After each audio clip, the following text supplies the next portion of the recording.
अस्सलाम वालेकुम नाज़रीन, मैं आपका मेज़बान शाहिद रज़ा मदनी आपकी खिदमत में हाज़िर हूँ। आप मेरा यूट्यूब चैनल शाहिद रज़ा इस्लामिक ज़ोन देख रहे हैं। आप जानते हैं कि आपके ख्वाबों की ताबीर और आपके दीनी सवालात के जवाब दिए जाते हैं। चाइना का एक शहर है ग्वांजो, उसमें डॉक्टर आतिफ़ अदरीस साहब वहाँ पे जो काम करते हैं, रिसर्च साइंटिस्ट हैं। तो उनके कुछ सवालात थे जिनके जवाब मैं समझता था कि इसको अपलोड कर दिया जाए। ये अमूमी तौर पे हमें रोज़मर्रा की ज़िंदगी में पेश आते हैं और लोग इसके बारे में उनके कॉन्सेप्ट क्लियर नहीं होते।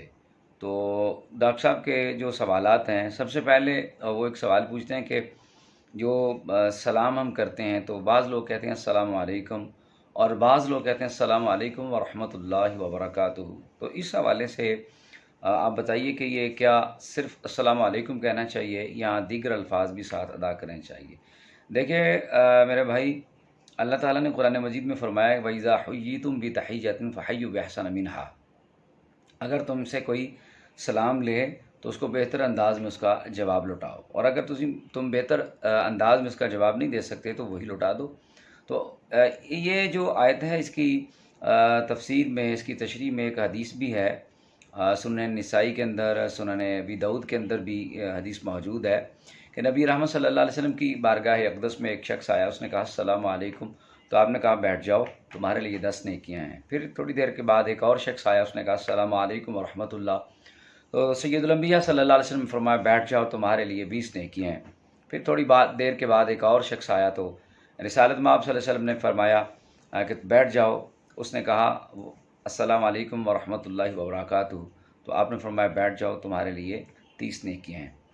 तो ये हदीस भी जो है इस चीज़ के ऊपर दलालत करती है कि जब हमें सलाम लेना चाहिए तो बेहतर अंदाज में सलाम लेना चाहिए, और अगर हमसे कोई अस्सलामु अलैकुम कहे तो कम से कम उसको वालेकुम अस्सलाम ज़रूर कहे, और अगर आप उसका जवाब वालेकुम अस्सलाम व रहमतुल्लाहि व बरकातुहू से देंगे तो आपको अल्लाह ताला की बारगाह से मज़ीद नेकियां मिलेंगी, जैसे कि हदीस पाक में मौजूद है। और शेख अलबानी ने इस हदीस को सही कहा है।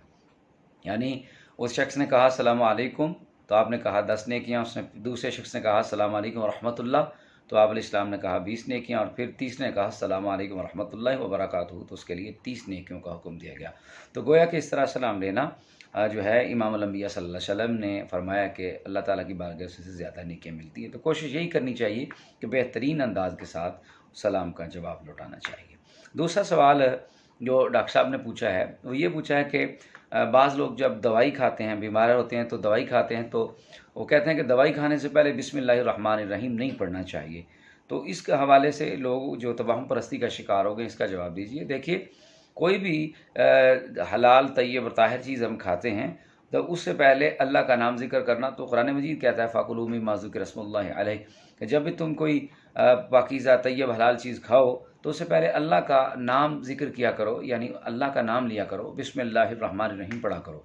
तो दवाई चूँकि हम उस वक़्त मरीज़ होते हैं, बीमारी की हालत में जब हम दवाई खाते हैं तो हम बिस्मिल्लाहिर्रहमानिर्रहीम उसको पढ़कर खाएंगे तो उसमें अल्लाह ताला बरकत डाल देगा और शैतान के असर से महफूज हो जाएगी। एक और हदीस है, सैयदुल अंबिया सल्लल्लाहु अलैहि वसल्लम ने फरमाया कि जब भी कोई तय्यब ताहिर और हलाल चीज़ के ऊपर बिस्मिल्लाहिर्रहमानिर्रहीम पढ़ी जाती है तो वो शैतान के लिए हराम हो जाती है, शैतान के असरात से महफूज हो जाती है। तो अगर हम दवाई खाएंगे तो यकीन उसमें अल्लाह ताला की तरफ से बरकत आ जाएगी और बीमारी जो है वो चली जाएगी। तो दवाई खाने से पहले बिस्मिल्लाहिर्रहमानिर्रहीम ज़रूर पढ़ना चाहिए। ऐसी कोई बात नहीं है कि बिस्मिल्लाहिर्रहमानिर्रहीम नहीं पढ़ना चाहिए। बाज़ लोग कहते हैं कि वो बीमारी में बरकत हो जाती है, इस तरह की वो तमाम परस्ती और बदशगुनी का शिकार है। लिहाजा ऐसी कोई बात नहीं है, जब भी आप दवाई खाएँ बिस्मिल्लाहिर्रहमानिर्रहीम पढ़ के खाएँ। और तीसरा उन्होंने सवाल पूछा है कि जो वज़ाइफ होते हैं, बाज़ वज़ाइफ ऐसे हैं कि रिसालत में आप सल्लल्लाहु अलैहि वसल्लम ने फरमाया कि जब तुम उन वज़ाइफ को पढ़ो तो अपने हाथों पे दम करके जिस्म पे फेरा करो, तो आप बीमारियों से और शैतानी वसवसों से और बीमारियों से इस तरह महफूज रहेंगे और शैतानी असरात से महफूज रहेंगे। वो कहते हैं, हमारे एक दोस्त है तो वो कहते हैं कि वो जो हाथ अगर आप पाँव की तलियों के ऊपर, पाँव के ऊपर फेरेंगे तो फिर वो अपने चेहरे के ऊपर भी आप फेरना होगा। तो लिहाजा वो जो हाथ है आपने पाँव के ऊपर नहीं फेरना, इस तरह आपके पाँव जो है, हाथ जो हैं वो गंदे हो जाएंगे। देखिए, ऐसी कोई बात नहीं है कि अगर आप, ज़रूरी भी नहीं है कि अगर आप अपने जिस्म के ऊपर हाथ फेरते हैं कोई सूरह फातिहा, सूरह इखलास, सूरह नास और फलक पढ़ के, تو اپنے ہاتھوں پہ دم کر کے پورے جسم پہ پھیرتے ہیں، تو یہ ضروری نہیں ہے کہ آپ پاؤں تک لے کے جائیں اور انگوٹھے تک لے کے جائیں، آپ اپنے سر سے لے کر جسم تک جتنے حصے پہ ممکن ہو سکتا ہے آپ ہاتھ پھیرا کریں۔ اور اگر آپ پاؤں کی تلیوں کے اوپر، پاؤں کے اوپر بھی پھیر لیتے ہیں تو اس سے ہاتھ نہ ناپاک ہوتے ہیں نہ گندے ہوتے ہیں، ایسی کوئی بات نہیں ہے۔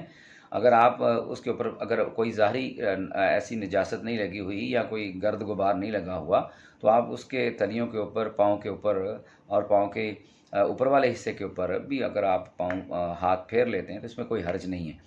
اور اگر آپ نہیں بھی پھیرتے تو پھر بھی جہاں تک ممکن ہو سکتا ہے گھٹنوں تک اپنے جسم پہ، پیٹ پہ، پشت پہ، جیسے بھی آپ ہو سکے آپ جو ہے وہ ہاتھ پھیر لیا کریں، اس میں کوئی حرج نہیں ہے۔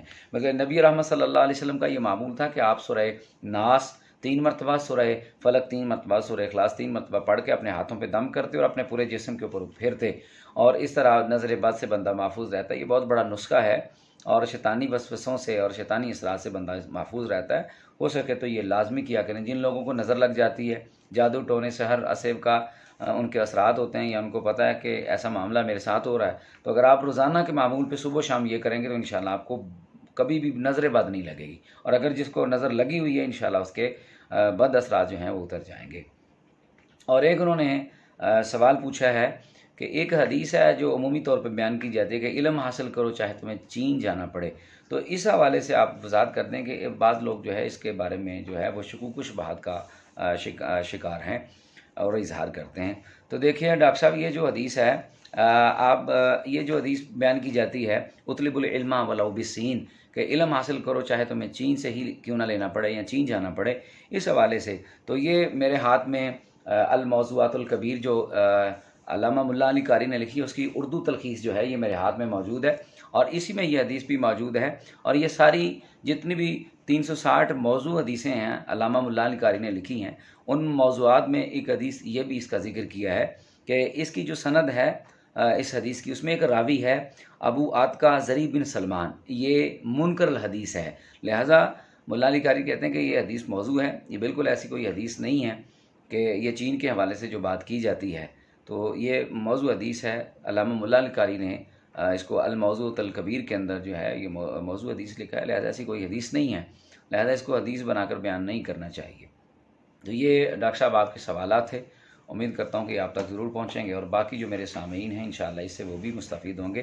اگر آپ میرے چینل پہ نئے ہیں تو پلیز چینل کو ضرور سبسکرائب کر لیں، اس سے یہ ہوگا کہ آپ کو اگر خواب آتے ہیں اور خوابوں کی تعبیر بتائی جاتی ہے، اسکرین کے اوپر جو واٹس ایپ نمبر شو ہوتا ہے اس کے اوپر آپ وائس میسج کیا کریں۔ پلیز میں بارہا بار اپنے سبسکرائبر سے، اپنے سامعین سے، ناظرین سے گزارش کرتا رہتا ہوں کہ پلیز نمبر پہ کال نہ کیا کریں، چونکہ پورے پاکستان سے کالز آتی ہیں، پھر سب کا جواب دینا میرے لیے ممکن نہیں ہوتا۔ آپ وائس میسج چھوڑ دیا کریں تو اس کا جواب آپ کو وائس میسج کے ذریعے ہی مل جائے گا۔ اگر آپ کا کوئی خواب ہے، دینی مسئلہ ہے، تو وائس میسج کیا کریں، انشاءاللہ آپ کے خوابوں کی تعبیر بھی آپ کو بتائی جاتی ہے، آپ کے دینی سوالات کے جوابات بھی دیے جاتے ہیں۔ ایک نئی ویڈیو کے ساتھ، نئے مسائل کے ساتھ، نئے خوابوں کی تعبیر کے ساتھ آپ کی خدمت میں ہم دوبارہ حاضر ہوں گے۔ تب تک کے لیے اپنا بہت زیادہ خیال رکھیے گا۔ اللہ آپ کا حامی و ناصر۔